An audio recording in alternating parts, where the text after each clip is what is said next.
बिस्मिल्लाहिर्रहमानिर्रहीम। आज हम सीखने जा रहे हैं ऐसी अमेजिंग इमेजेस कैसे क्रिएट कर सकते हैं।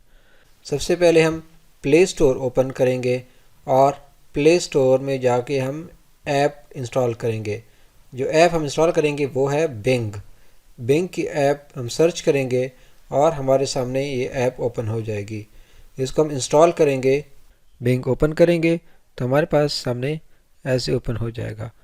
जैसे हमारे पास ओपन हो जाए, हमारे पास ऑप्शन है ऐप्स का। इस पर हम क्लिक करेंगे, हमारे पास नीचे आ जाएगा यहाँ पे एक option image creator. Image creator को हम क्लिक करेंगे, हमारे पास ऐसे डायलॉग बॉक्स ओपन हो जाएगा। यहाँ पर हमने प्रॉम्प्ट लिखना है। प्रॉम्प्ट जब हम लिखेंगे उसको हम ये कह रहे हैं कि आपने किस किस्म की इमेज जनरेट करनी है।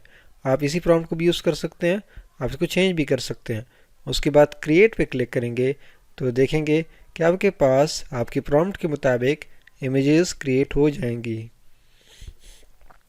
आपके पास 4 इमेजेस क्रिएट हो जाती हैं एक प्रॉम्प्ट देने के बाद। इस तरीके से आप बहुत आसानी से बहुत अमेजिंग इमेजेस क्रिएट कर सकते हैं बिंग के ज़रिए से। इन इमेजेस को डाउनलोड करने के लिए आप इन 3 डॉट्स को क्लिक करें और डाउनलोड का ऑप्शन पे क्लिक करें।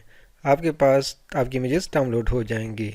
अगर वीडियो आपको पसंद आई हो तो अपने दोस्तों के साथ लाजमन शेयर करें।